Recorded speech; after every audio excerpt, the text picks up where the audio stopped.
Welcome to this episode of the Brush and Soap and Blade Podcast, where we look forward to shaving every day. Welcome to episode 131 of the podcast. My name is Rick DeWeese. I'll be your host this week. Okay, so we start off with a dual wielding shave of the day. Yeah, I do enjoy shaving. Sometimes it's a lot of fun. Okay, so once we get through that, and no, I didn't. I actually made it through without losing any ears or pieces of skin or anything. It was pretty good. Then we go on to Friday's shave of the day. I talk about the fact that no one wants to fix things anymore, and in the segment I talk about a vehicle that is spewing white smoke, and lo and behold, while I'm sitting there driving down the road, for some reason I say, yeah, it's obviously got an oil leak. No, it's obviously got some head problems and it's getting some coolant in the combustion chambers because that's what makes white smoke. Oh well, not enough coffee. There you go. It happens. Anyhow, then we'll talk about adjustable razors. There's a blog post over at the Close Shave. Talk about adjustable shavers, and as part of that adjustable shavers talk, since the blog post goes into the Kickstarter for the Rockwell tee, we'll jump over to Kickstarter to see how the Rockwell tee is doing. Then we'll jump back here to the weekend and Monday's shave of the day and who wins in that little contest, because this week I'm checking out a couple of feather blades. So then we go to Tuesday's shave of the day, and, well, why sometimes I look forward to shaving. Then we do the Wednesday shave of the day, which is the final Smackdown fest, or the Blade Smackdown trials and tribulations, and who won that one. Then we'll talk about Gillette's Shave Club. There's a blog post over on Sharpologist about Gillette's Shave Club and, well, how it's doing and all that. Good read if you want to go over there. I'll put a link to that in the show notes as well. So good stuff. And then finally, I was watching some TV the other night, and just sitting around, with the wife and just kind of relaxing and watching. And this commercial came on, and, well, I looked at her and I said, oh, there's a podcast segment in that one. And sure enough, I went ahead and did it. Anyhow, that is the show this week. We'll start off with an email, and then we'll get into this thing. So let's get going, and thanks for coming along. I also got another email from Jeff. So, Vanderhagen soap, the way I use it. Hello, Rick. Just a further comment or two on the Vanderhagen soap. First, it fits just fine in my vintage Old Spice mug. I say vintage in quotes because I bought this new in the 70s, and by gosh, I ain't vintage. Actually, you are, but we won't say anything. But in any event, the first thing I did was to pitch the plastic packaging and plop it in the mug. Yeah, probably a wise choice.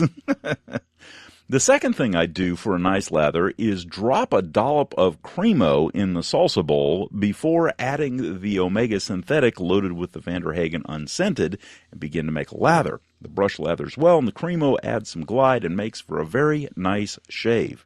Yeah, absolutely. Cremo is Glide City. Although, I will warn you, do not leave a tube of Cremo sitting for months and months at a time underneath the sink, because when you go back to it, it will be, well, different.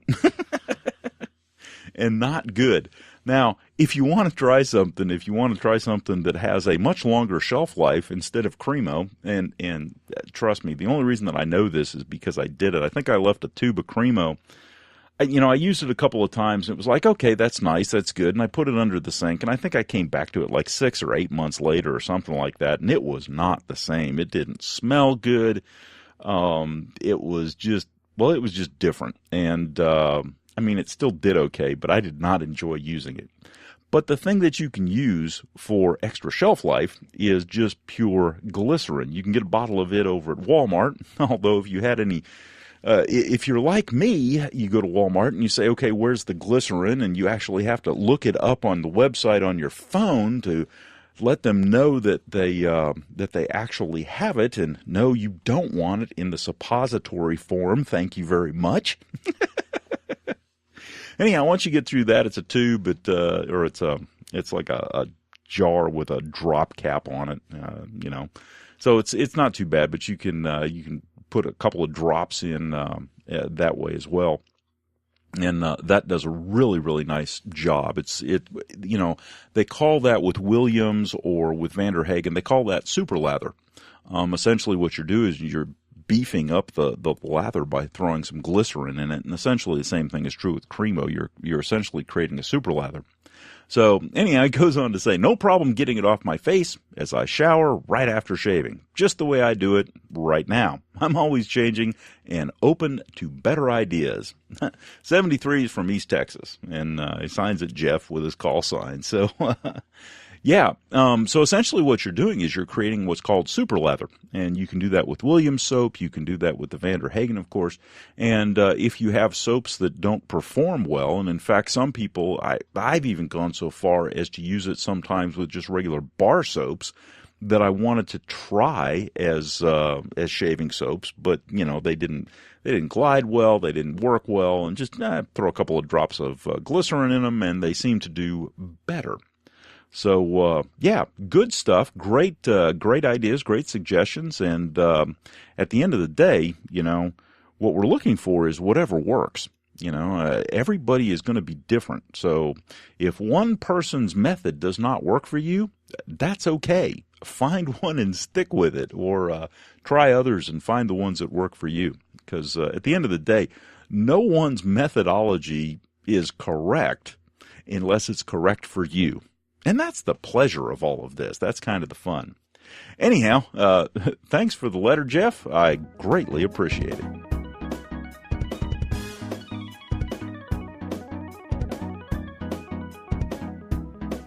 All righty. Well, we had a heck of a thunderstorm last night. Hail, wind, rain. Yeah, it was pretty rough. Anyhow, we made it through.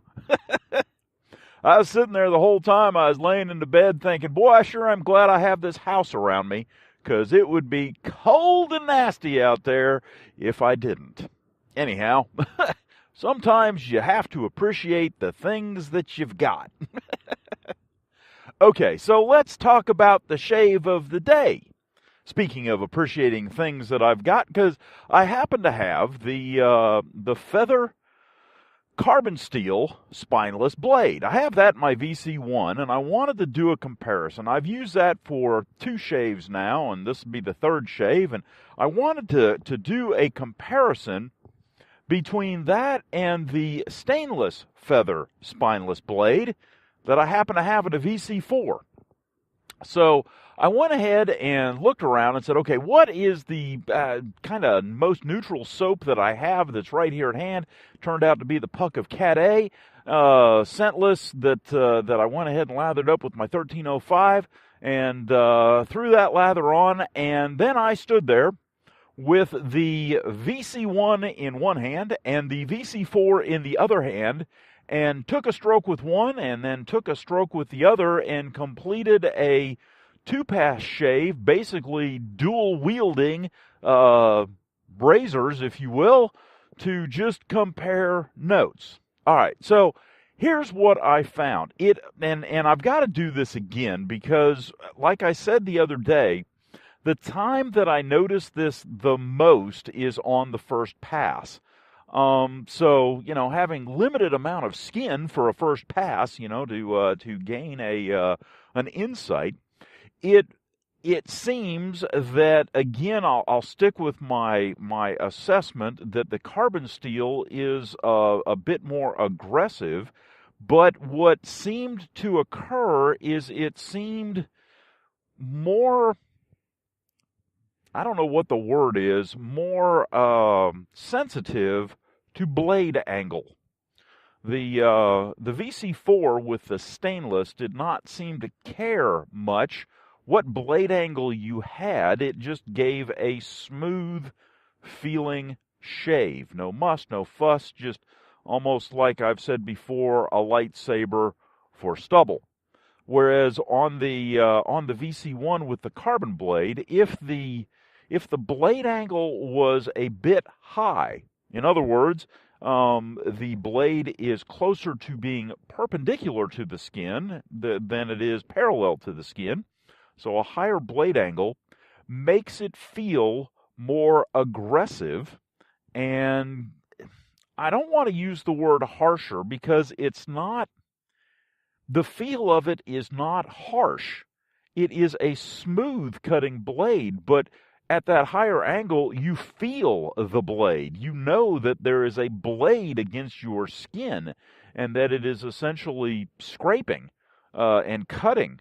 Scraping's really not a good word because, again, it's not a harsh shave. It is just a very blade feel. There's a lot of blade feel, almost what you would get with a very aggressive razor. So it seems to be associated with blade angle. For example, when you do the first pass under your nose and you're going straight down, just directly right under your nose, and you know that you cannot get certain angles under your nose without doing severe manipulations and everything else. But if you don't do any of that and you just get as close in to the area under your nose that you can, there's only a certain blade angle that you can achieve. In that environment, the stainless feather is less aggressive, gives a milder feeling shave while still providing an excellent shave. Whereas the carbon feather gives a much more aggressive shave. You feel the blade more, and you sense that blade feel in a little bit more tugging and a little bit just overall blade feel, if you will. That's the best way that I know how to describe it. It is a unique feel. And again, it seems to be angle related, because if I go on my cheeks where I can manipulate the thing and do just about whatever angle I want, I don't necessarily have the same feel. Now, the other thing that I will say is that in the carbon feather, that blade angle sensitivity seems to be a very narrow window, whereas the stainless feather, the window for a comfortable, smooth shave seems to be very, very broad. It's again a very, very curious shave and blade, and that's why I wanted to try it. That is exactly why I was standing in front of the mirror this morning, dual wielding auto strops. But yeah, good stuff. It does make things fun, well, and exciting. Anyhow, hope you have an exciting Thursday as well, because I hope mine is. So far it has been. Started off with a great shave and a little bit of scientific experiment. There you go. That's the way to start a day, huh?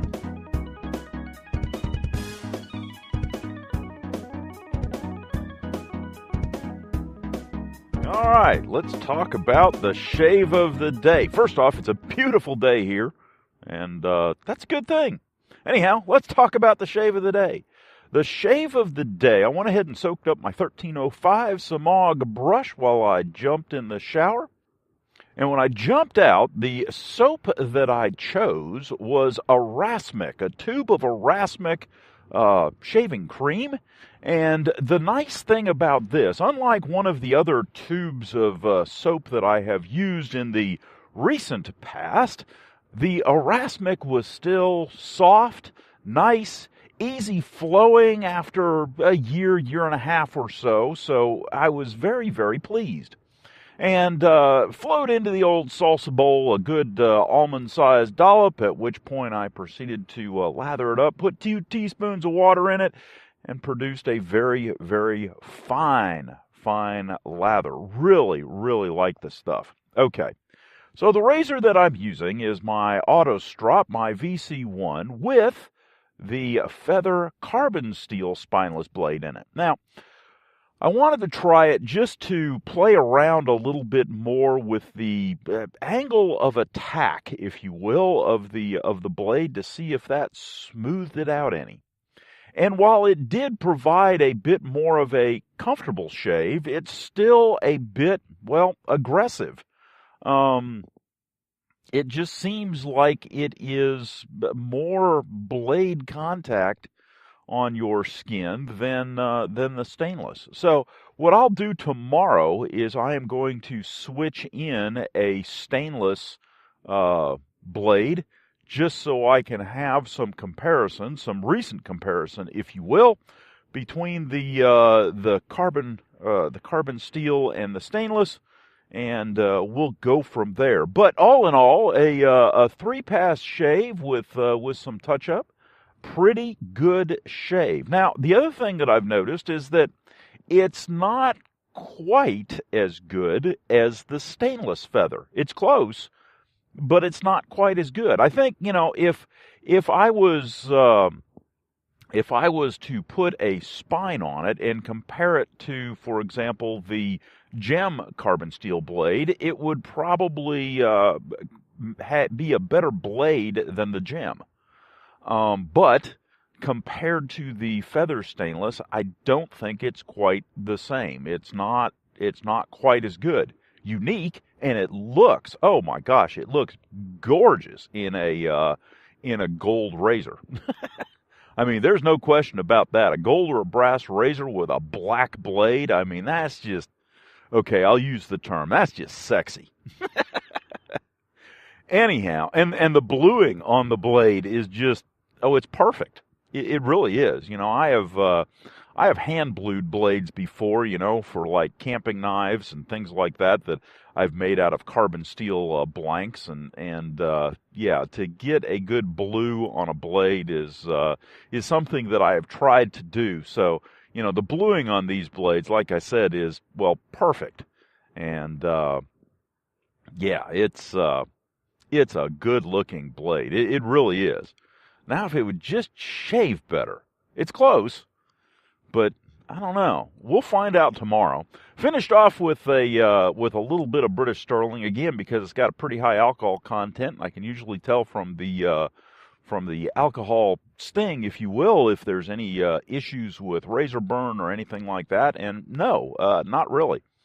Nothing out of the ordinary. Nothing to write home about. It was a very smooth shaver, even though you're feeling the blade, which is really unique, because usually when you feel the blade like that, you're tearing your face up, and that's not the case with this blade, which is, well, good, and just a bit surprising, all at the same time. Again, a rather mysterious blade. It's just, I don't know, it's cool.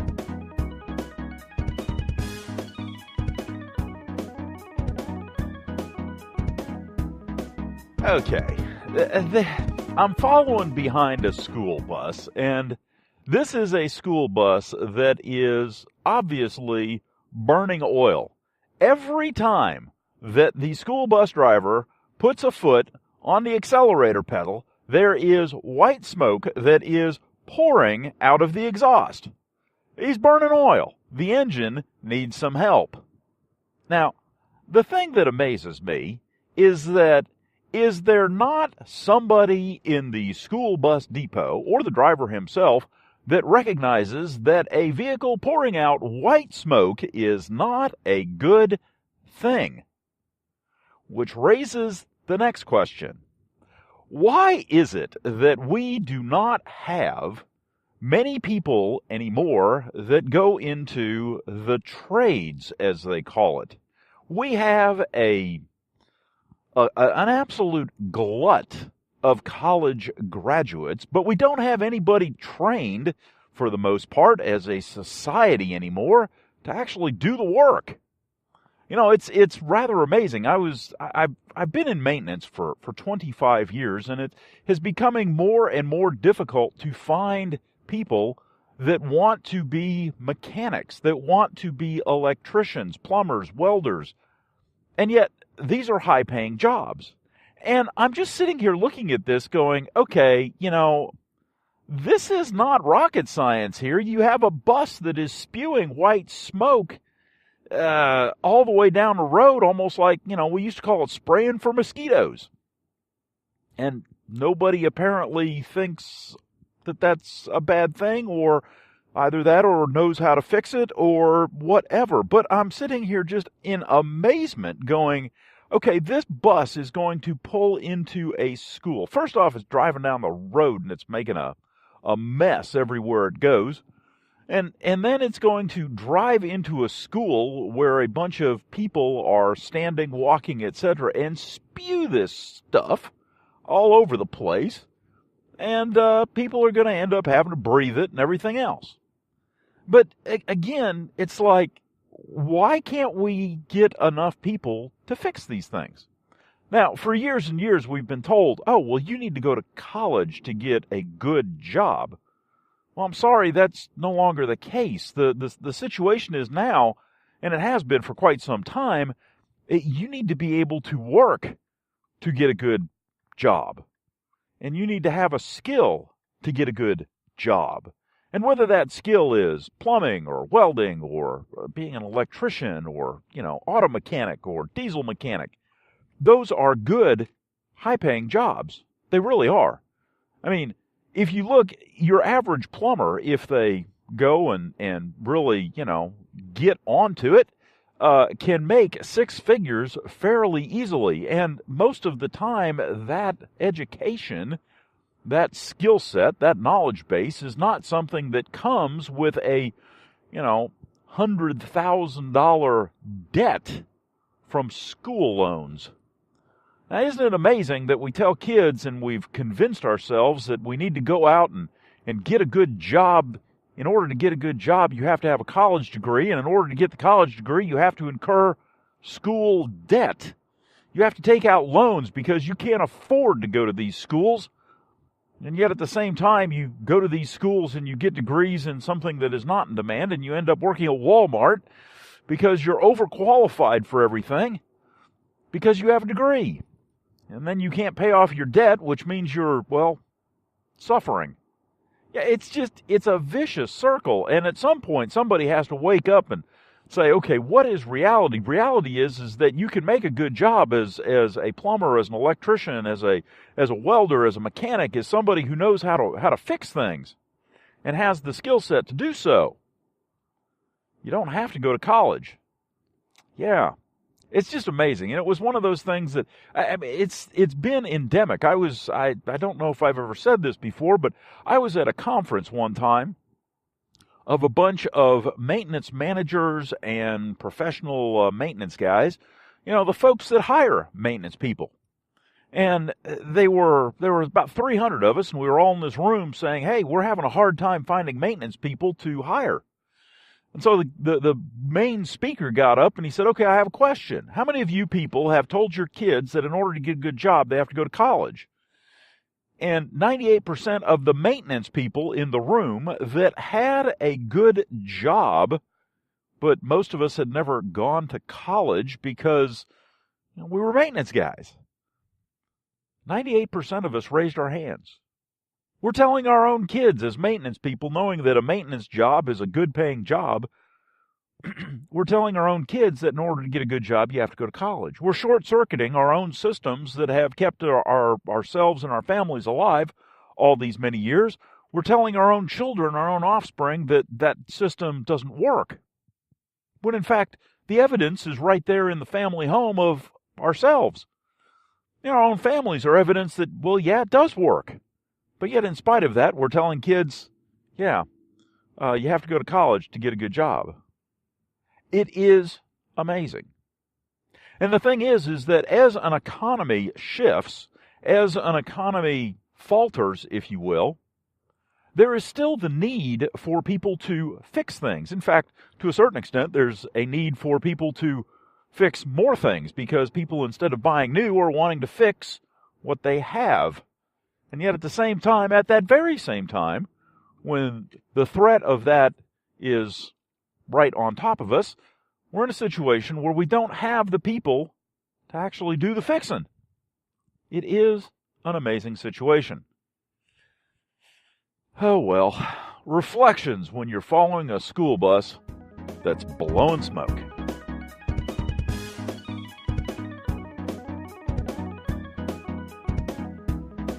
Also ran into an interesting article over on The Close Shave, a short introduction to the adjustable safety razor, written by Carmine. Adjustable safety razors, a short intro. I'm a bit embarrassed to say, but I finally got around to ordering my first adjustable safety razor. I decided on a Mercure Progress, and waiting for it to arrive has got me thinking about adjustable razors in general. For the non-wet shaver, it really is a strange item. I know it was for me when I first read about them. So for those of you learning about adjustable safety razors, or those that are a bit confused, here's a quick write-up on how they work, along with look at some of the razor options. So what is the purpose of an adjustable safety razor? To put it simply, it's allow you to adjust the aggressiveness of the razor by adjusting the gap between the blade and the guard. And in fact, what happens is, as you open that gap, and I'm digressing from the article a bit, as you open that gap, what you're allowing your skin to do is move into that gap and actually get closer to the blade. And I did some what was it? I did some pictures of this and then threw them into AutoCAD and actually looked at an adjustable razor. It was an old vintage Gillette adjustable, but it did significantly open up that gap and change the blade angle and the blade exposure by opening that gap. As well as with that gap opened up, your skin actually goes a bit underneath the blade, which causes it to be more aggressive as well. So back to the article. Adjustable razors will have some form of scale on the handle, 1 through 5, 1 through 10, etc., and with each number representing a greater amount of blade gap. By turning the handle, you can dial in your desired aggressiveness. The reason why one would care about this feature is because it provides greater control for the user to determine what is best for their skin type. For example, if you have sensitive skin, you probably want to set the dial to a 1. If you have a thicker beard or coarser hair, you would probably want to dial it up a couple. So the article goes on to talk about the Mercure Progress, the future, the vision, all by Mercure. And then, of course, it also includes the Kickstarter campaign for the Rockwell Model T razor. And, of course, that is a perfect segue to go over to Kickstarter and to see, well, how the Rockwell Model T is. And I'll put a link to that in the show notes as well. But the Rockwell Model T at this point is 399% funded. It's got just shy of $200,000, and it has 29 days to go. So if you're interested in a Rockwell Model T, it's got over 2,000 backers at this point. So I'm thinking that within the shaving community, Rockwell has a pretty good reputation, and I'm glad to see that they're using that to move forward and, well, move ahead, because it's been a while. And looking and reading some of the thoughts on the Model T, it really looks to be essentially a modern-day Fat Boy, which is, well, cool. I mean, you know, if you think about it, it's been a while since we've had anything like that, and so to have something that is new and being put together, well, that's just kind of neat. So, you get the silo doors, you get the adjustability that you can also get in the Mercures, although some of them are a bit different, and as in fact, there's a nice illustration on the Kickstarter page of as you adjust the razor, it shows the silo doors and the blade going up, which actually does increase the blade gap. So check out that little GIF if you want to get a better idea of what the adjustability of an adjustable razor actually does. Good stuff.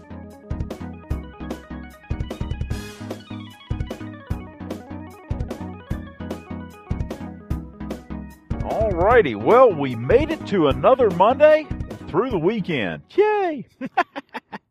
Okay, a lot of shave stuff to talk about here, so this is going to be a bit of a long one, but let's go ahead and do it. Okay, so let's start off with dispensing with the soap.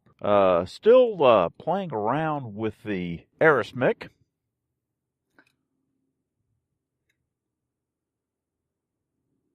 Okay, so a lot of stuff to talk about. So the shaves this weekend were, Saturday I did another shave with the carbon steel feather spineless single edge. And I thought to myself, okay, this is about the third shave on this thing, and quite honestly, it's starting to get a little rough. It was, a bit of an issue, had a little bit of razor burn. When I threw on the aftershave, it let me know it was there a little bit more. And on top of that, the shave wasn't quite as smooth or clean. Okay. So just as a point of comparison, and again, the carbon steel blade, it felt aggressive. It felt like it was right there. There was a lot of blade feel to it. It was, yeah. So I thought, okay, maybe I'm misconstruing my past understandings, my past feelings and emotions of the stainless steel feather single edge spineless. So on Sunday, I went ahead and put a brand new, now this is brand new, right out of the packaging, feather stainless steel spineless in my VC1. And so, as many of you know, with any blade, the first one is usually the one that's, a tad more aggressive, a little bit, rougher, it's maybe smooth, but you may have, just because it's sharp, it's not the best shave in the world. Okay. So I went ahead and, laid razor to face and was amazed that I really couldn't feel the blade at all. It's like the blade just disappeared into the razor head itself, and magically and mysteriously the stubble just vanished. And once again, I was reminded of my saying of the VC1 and the feather blade combination, the stainless feather that it is in fact a lightsaber for stubble. The feel was that, like I said, the blade wasn't even there. It was almost as if magic was occurring. And so, on Monday, today, I said, okay, let's go ahead and put a new carbon steel blade back into the VC1. On the off chance that, maybe I got a bad blade. Maybe this blade is different. Maybe I'll have a different experience with another blade, and after I go through 3 or 4, I'll realize that the first one was in fact a fluke, that they really aren't this way. So, with razor to face, I was again submitted to heavy razor feel, aggressive nature, a little bit of, a little bit of roughness, I guess, and on top of that, not even a very good shave. It's like, being in the hands of a inexperienced dominatrix. All clad in black. Looks good. A little rough. Not quite as satisfactory as, the other way. Anyhow, that's kind of my report so far, and I think I'm going to stop there because I don't think that anything else that I do at this point is going to change my mind. Although at this point, I do want to take a regular, a gem carbon steel blade, and I want to take the spine off of it and throw it in the VC1 and proceed to compare it to the carbon feather blade, just to see, is it me or what? But at this point, I'm thinking that either they grind those things with a very high angle compared to the stainless steel ones, and the stainless steel ones they grind with a very shallow angle to be very, very sharp and very much like a straight razor, whereas the carbon steel is a little bit bigger angle to make it a little bit more, I don't know, blunt, if you will. That could be what's going on there. I don't know. But it's just not, I mean, it looks good. Doggone it, it looks good. It's just not a very good blade. Huh. Okay, there I said it. Anyhow, there you go. Both shaves, or all shaves, were with Erasmic soap in the tube. And again, I'm blown away, first off, by the quality of the lathers that I'm able to get with the stuff, and the fact that it's been sitting under the sink in my stock for a year and a half or so. And unlike another soap in a tube that I used recently, it's not all clumpy. It's still smooth. It hasn't settled out. It hasn't done anything except, well, maintain its absolutely beautiful and delightful soap qualities. In all cases, I have used one of my Samog bore brushes, either my SOC or my 1305. And in all cases, I have used some type of aftershave with alcohol-based in order to feel, if you will, the burn. Oh, goodness. What a saying. Anyhow, yeah. So there you go. The head-to-head has been done, and the stainless feather has come out victorious. Well worth the cost, and it's very understandable why the one razor company, who was looking for the best blade in the industry, zeroed in and settled on the Feather stainless steel spineless single-edge blade. Because it is probably the finest single-edged blade that you can get, in my estimation at this point. And, well, there you go. It's just one of those things. And sometimes, you know, the experimenting is what's necessary. Now, as always, your mileage may be completely different than mine. You may absolutely adore the carbon steel and absolutely despise the stainless. Guess what? That's okay. If you do run into that, let me know. But I do recommend trying it. I mean, at the end of the day, part of the enjoyment of this hobby is the experimentation, is the finding all of the things that work well.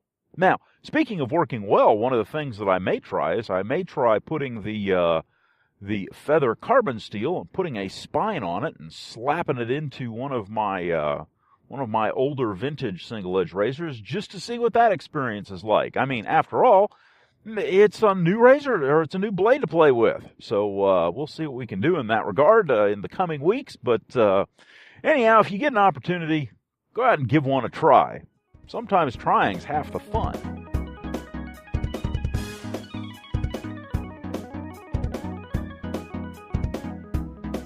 Alrighty, let's talk about the shave of the day. It's a damp morning out here this morning.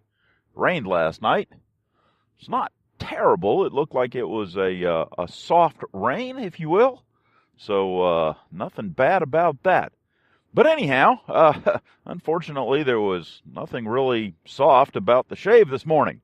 So, okay, so I took my fine synthetic brush and whipped up a lather of the Erasmic soap in ye old salsa bowl.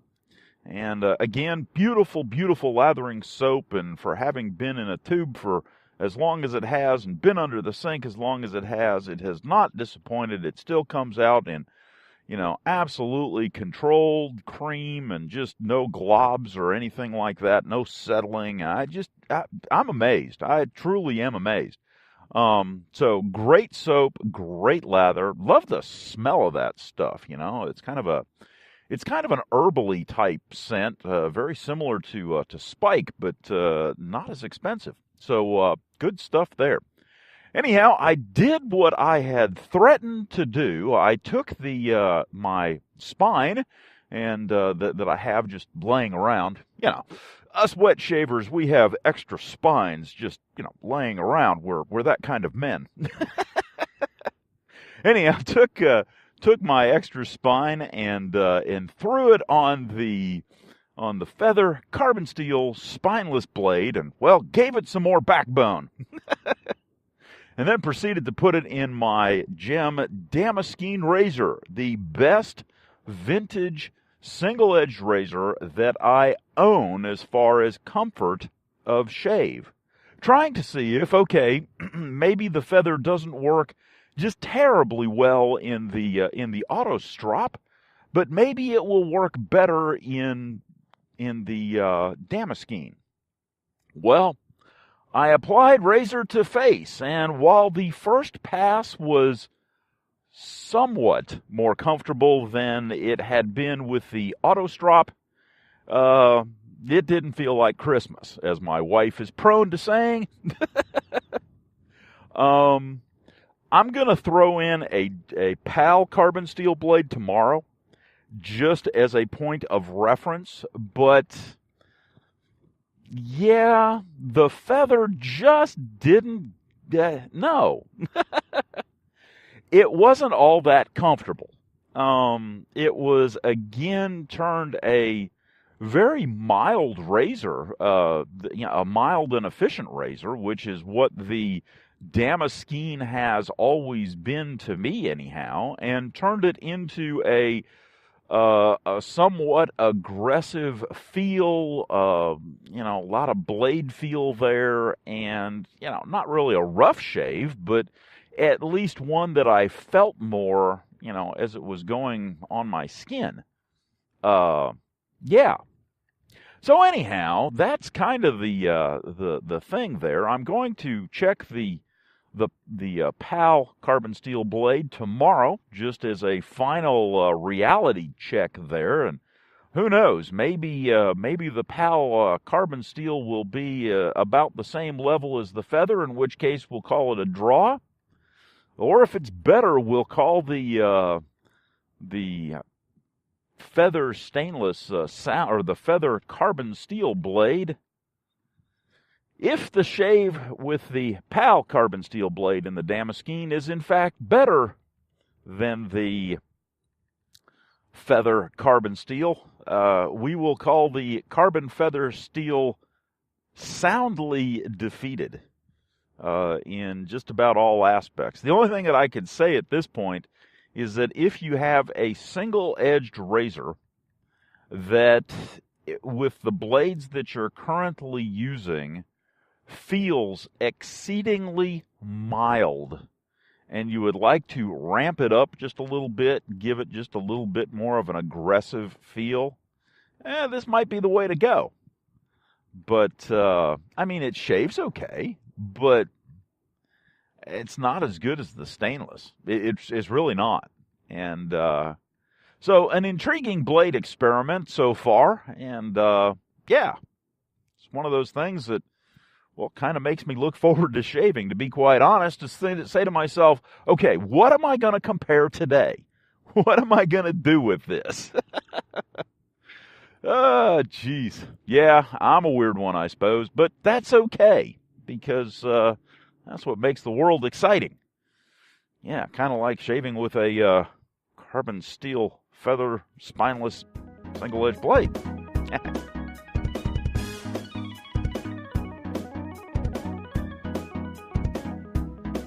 So another thing that came about is, as I was doing the tests and everything of the single-edged blades this week, I put a comment up there, and somebody wrote, "Hey, would that would those fit my one razor?"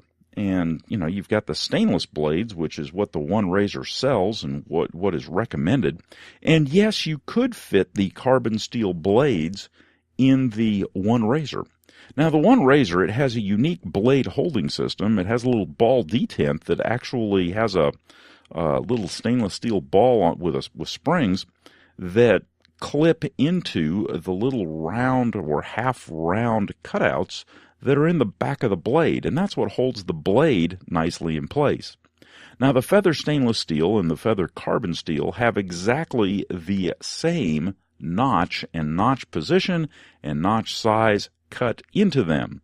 So the carbon steel blade would in fact work in the one razor. And in fact, the carbon steel blade is identical. It looks like it's stamped out.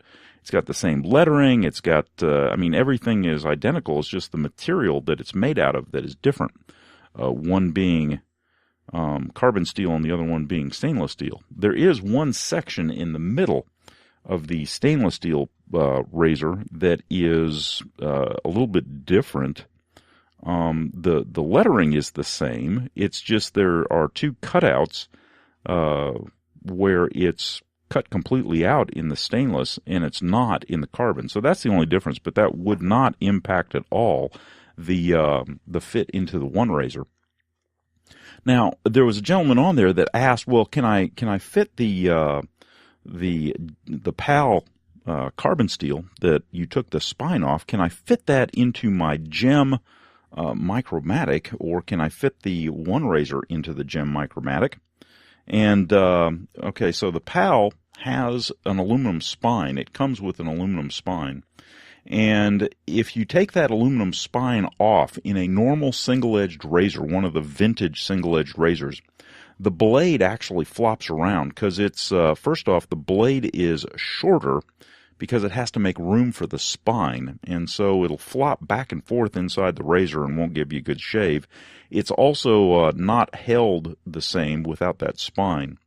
Now, that's exactly the reason that when I've done it in the past, when I've taken a spine and put it on a feather blade and tried to fit it into one of the single-edged razors, the old vintage style, I can do that, but sometimes the fit is very tight because there's probably a 1/16 of an inch more depth in that blade, and when you put the spine on it, it's about a 1/16 inch longer in depth that you're trying to fit in there. So it might work, it might not, if you put a spine blade on a feather and shove it in there. Now, the one thing that you can't do is you can't fit a spined blade into a one razor, because the notches that are on the blade itself are of a different size and in a different location.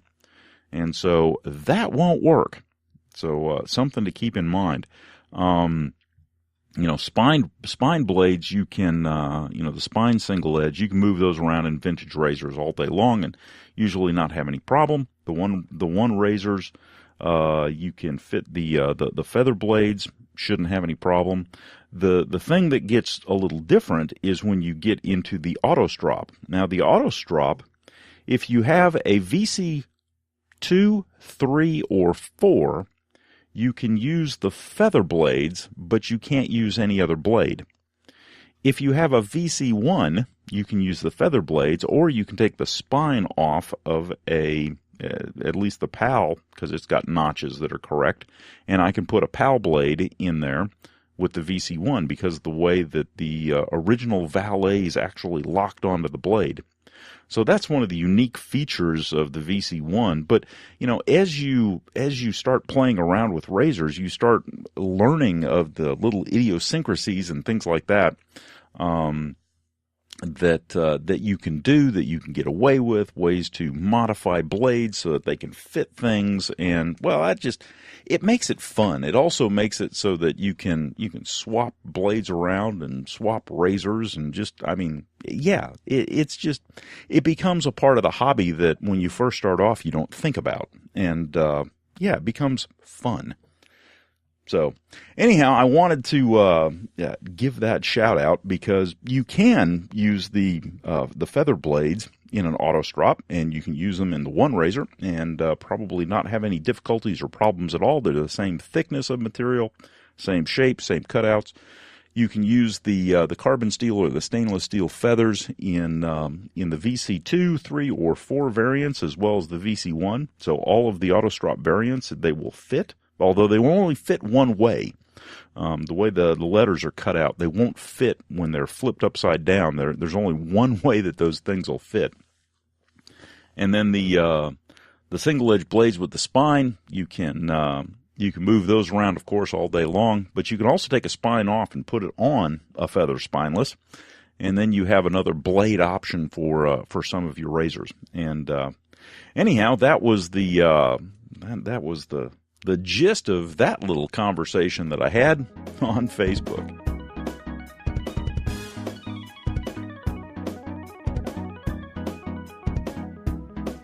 All right, let's talk about the shave of the day. First off, it's a gorgeous day out here. Holy cow, what a pretty day. I walked out, and we've got a small pond out back, and just as I was walking out, a flock of geese, it was a small flock, but a flock of geese came flying in low and landed on the pond, squawking and carrying on like they always do. Good stuff. Anyhow, let's talk about the shave of the day. Okay, the shave of the day was the finale of what I'll call the single-edge Smackdown fest. Okay, so first off, threw my Sabog Owners Club brush in some water and soaked it while I jumped in the shower and lathered up some Erasmus soap. Again, great stuff, good smell, kind of an herbal feel to it, luxurious lather. It's one of those things where I was noticing, I'd throw a lather on my face and then I'd busy doing something else, and I'm just standing there with this lather on my face, and it was just like this gentle warming effect. It was really, really pleasant. It was like someone had put a blanket over my face. It was kind of nice. Just, good smell, gentle warming effect. All in all, just great stuff. I really, really enjoy that soap. So, anyhow, the latest iteration of the single-edge Smackdown today was the test, if you will, or the comparison. I took one of my PAL carbon steel blades, popped the spine off of it, and threw it into my VC1 so I could compare it to the feather spineless carbon steel blade.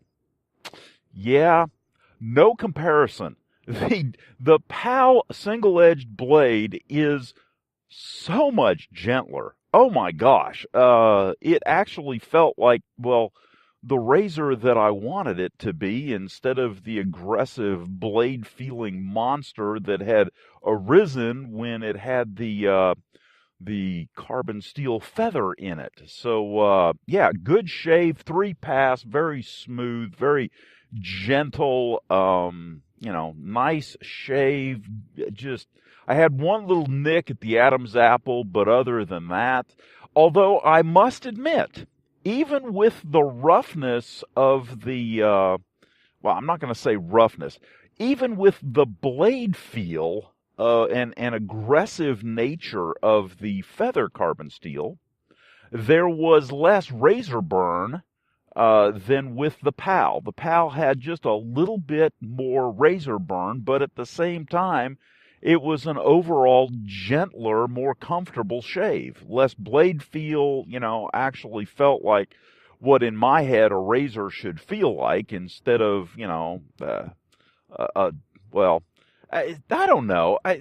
I was going to say that the feather carbon steel spineless feels almost like a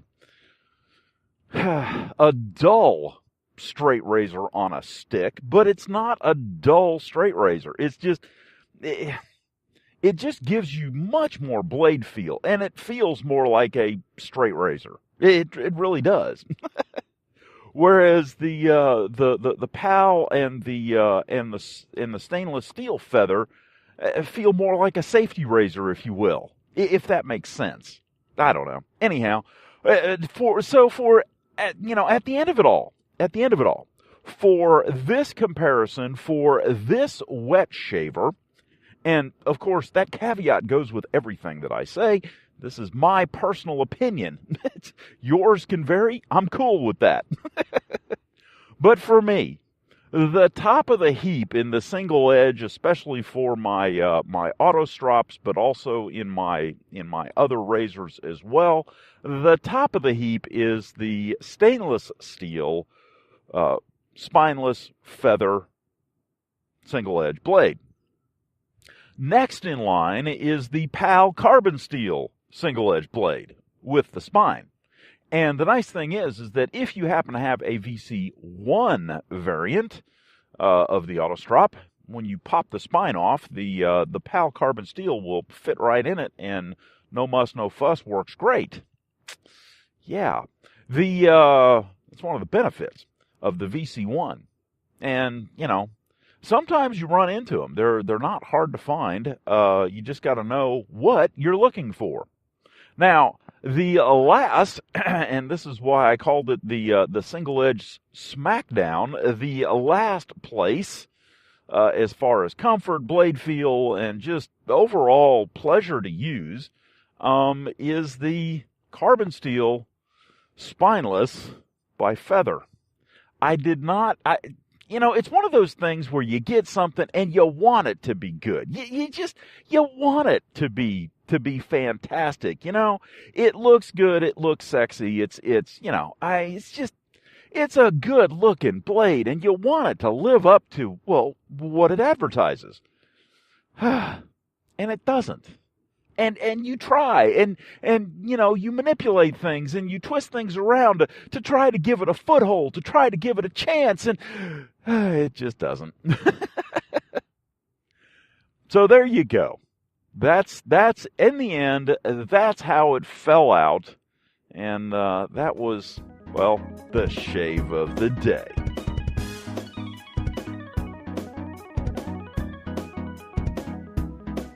So a recent post on Sharpologist, Gillette's Shave Club, Dream versus Reality. And this was by Jay Harrell. And so let's go through this. Face it, we owe a lot to the Gillette company. In 1901, King Gillette, his real name, created his first safety razor. That changed the shaving world. The company continued to evolve their products. He founded his company on the credo, there is a better way to shave, and we'll find it. And boy, did they. Between 1940 and 1970, the company introduced us to the Super Speed, the Fat Boy, the Toggle, the Super Adjustable, and others that we know, love, and shave with today. But it was in 1971 that the company that revolutionized shaving 70 years before started to turn its sights to cheap plastic razors. In fact, on their website, Gillette proudly goes through the lineage of the plastic cart razors that so many of us tried and grew sick of. Nowhere on the site did they mention when they stopped making real razors. And what they replaced them with not only didn't give us a close shave as the razors that made King Gillette's company king in that arena, they got more and more expensive. I know that's one of the reasons that many give for going old school. When the price of a package of 4 blades is $12 or more, that's when I think a lot of us said, to hell with this, and look for something that'll do the job for less. As we turn back to the classics, the tried and true Gillettes, ever-ready, lather catchers, and even really old-school straight razors, others saw a different way. Enter the Shaving Club. As I wrote in a couple of earlier articles, the Dollar Shave Club has come on strong with about $140 million in sales in 2015, double what they did in 2014, and some pretty funny commercials about their products, which are rebadged Dorco razors. Another relative newcomer to the shaving world is Harry's. They've come to the shaving scene with sophisticated-looking razors and bought their company to make their blades. Harry's reports it has 1 million customers in the U.S. and Canada. Both companies' goal?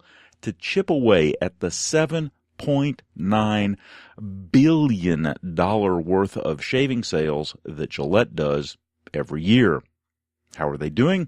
DSC and Harry's claim their sales and memberships keep going up, and both raised $75 million last summer to help fund their cause. So how is Gillette responding? With their own shave club. Beat them at their own game seems to be the game plan. It seems to be working so well for the others, Gillette executives must have been thinking, let's do it ourselves. We're Gillette. What can go wrong? That's where their shaving dream runs up against the reality of the real-world shaver.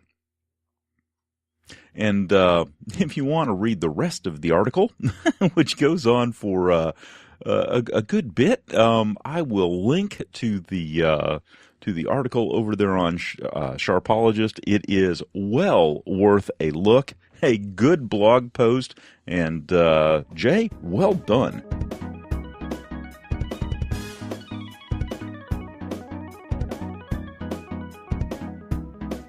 So I was watching a commercial last night, sitting around in the living room with my wife and just watching a little TV, surfing Facebook, and just, chilling out. And I looked up, and I was watching this commercial, and something struck me about this commercial. And as I remember it, it was basically the gist was, if they've got to sell you on something, if they've got to essentially market to you heavily and advertise to you heavily, is it all that? And I remember telling my wife, I said, there's a podcast segment in there, because when you think about it, if somebody is trying to sell you something and they have to market it continuously and hard as the biggest and the best and the greatest, and the diminuing their competition, and just almost just right on the verge of being nasty about it, as far as twisting things and making it seem like the only choice if you are to have a life that is worth living ever is to buy this product. You have to ask yourself, if they have to sell it that hard, is it really all that?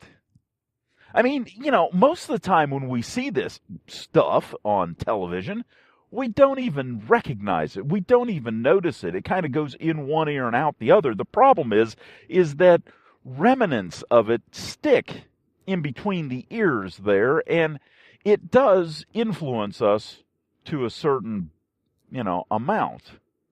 But if you are subjected to this constant drumbeat that this is the best and this is the greatest and everything else is garbage,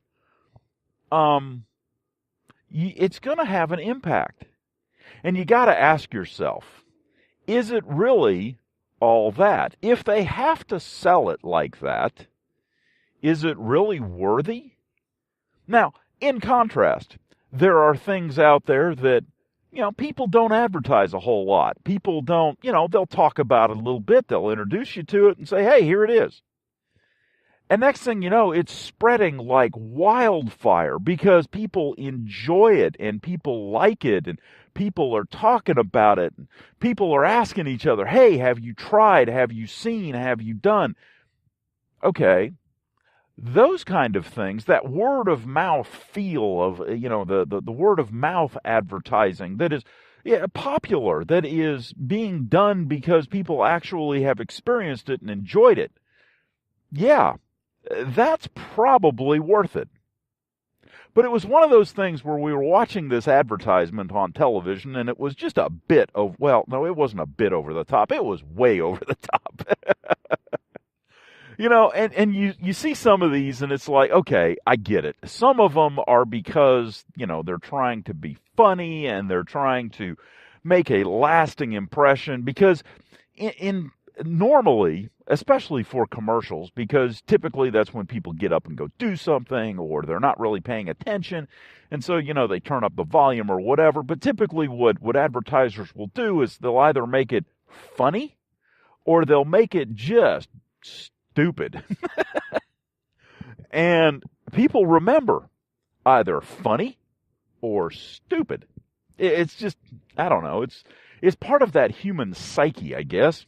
And I'm sure that there are classes and studies that are done on this to find out, which one has the biggest impression, and it's curious. But what I'm talking about are the ones that are, this is the best and the greatest, and everything else is garbage, and you're not worthy of even existing on the planet if you don't buy into this, sales pitch.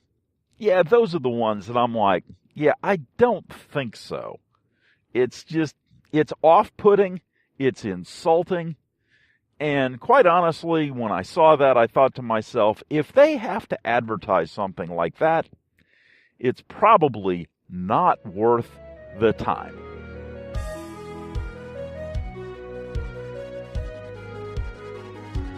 Well, that concludes this episode of the Brush and Soap and Blade Podcast. I hope you enjoyed listening to it as much as I enjoyed making it. If you have some suggestions or would like a topic covered, drop me an email at BrushnSoapnBlade@gmail.com or give me a call at 864-372-6234 or contact us on Twitter at BrushnBlade. You can also visit us at our blog, BrushnSoapnBlade.wordpress.com. As always, we're available on iTunes and Stitcher.